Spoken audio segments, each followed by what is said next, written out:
Donc, il y a deux parties dans cet exercice. Exercice 1, calculer les 5 premiers termes de la suite UN, dont on donne la formule explicite en fonction de n. Donc on calcule, le premier terme étant U0, il vaut donc n au carré, donc n vaut 0, donc 0 au carré moins 0, qui fait 0.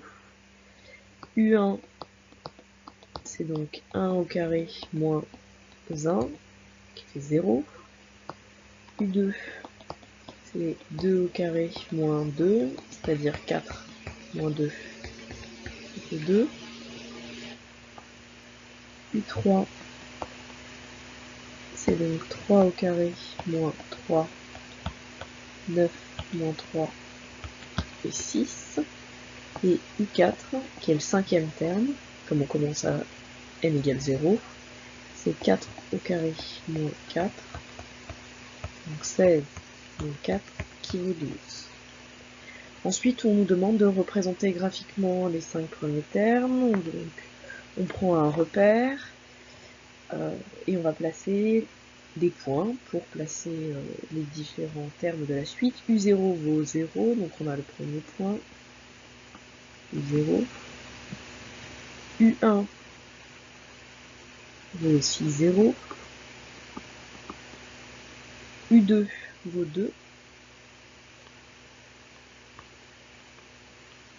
U3 vaut 6.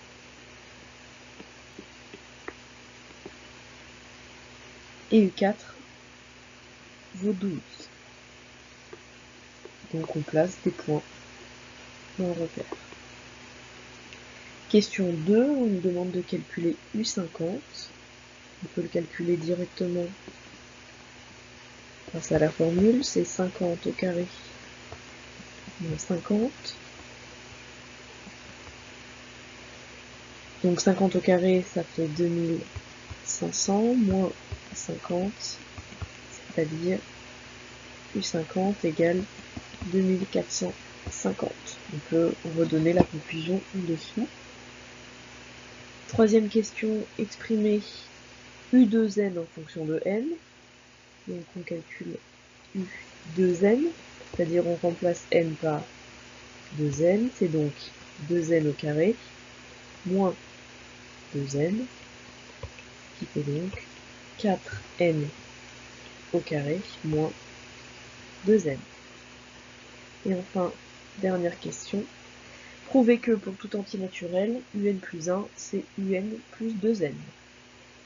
Donc, ce que l'on peut faire, c'est déjà reprendre un plus 1 avec la formule qui nous était donnée. Donc quand on remplace n par n plus 1, on obtient n plus 1 au carré moins n plus 1. On peut développer cette expression, ça donc n au carré plus 2n plus 1 moins n moins 1.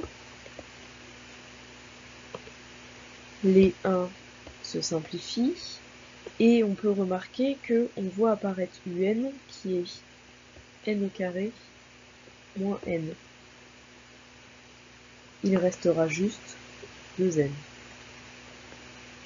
On réorganise l'expression, on obtient un plus 1 qui est égal à n au carré moins n plus 2n, c'est-à-dire un plus 1 est égal à un, c'est bien n au carré moins n, plus 2n. Cela est vrai pour tout n entier naturel. Deuxième partie, on a une suite qui est définie cette fois-ci par une relation de récurrence. On doit, première question, calculer les 3 premiers termes V1, V2 et V3. V1, c'est donc 2 fois les termes précédents, donc V0 moins 3, et V0 est donné dans l'énoncé, il vaut 4. Et donc 2 fois 4, 8, moins 3, ça fait 5.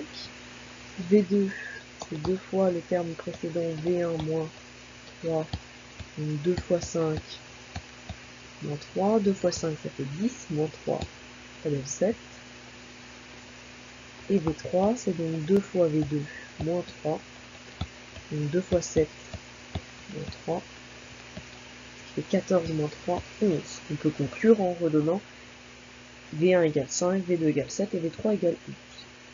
Deuxième question, exprimer Vn en fonction de Vn-1. Donc pour tout n supérieur ou égal à 1, Vn s'obtient en fonction du terme précédent, c'est 2 fois Vn moins 1 moins 3.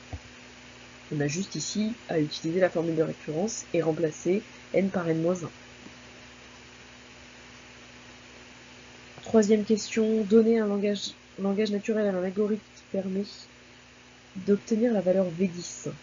Donc on remarque que comme c'est une suite qui est définie par une relation de récurrence, pour obtenir V10, il faut calculer V9, V8, V7 et tous les termes en fait jusqu'à V10. Donc pour ça, on peut utiliser une boucle et calculer pour tous les i de 1 à 10 les VI.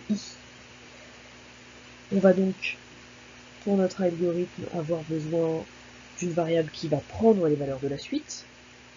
On va l'appeler V, comme la suite s'appelle V et M. La valeur initiale de V, c'est 4, hein, V0, V4. Puis ensuite, on va calculer tous les termes.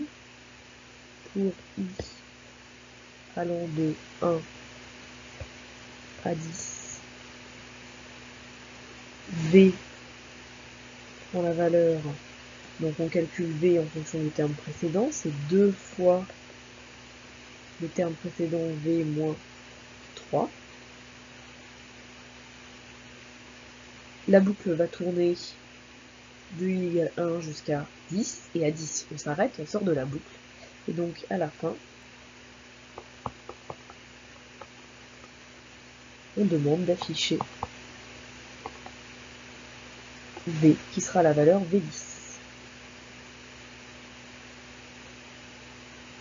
Puis quatrième question, donner la valeur de V10. Pour ça, on peut utiliser la calculatrice et rentrer dans la calculatrice la relation de récurrence AN plus 1 égale 2 AN moins 3, avec A0 qui vaut 4, et obtenir la table. Et la table nous donne A10 vaut 1027.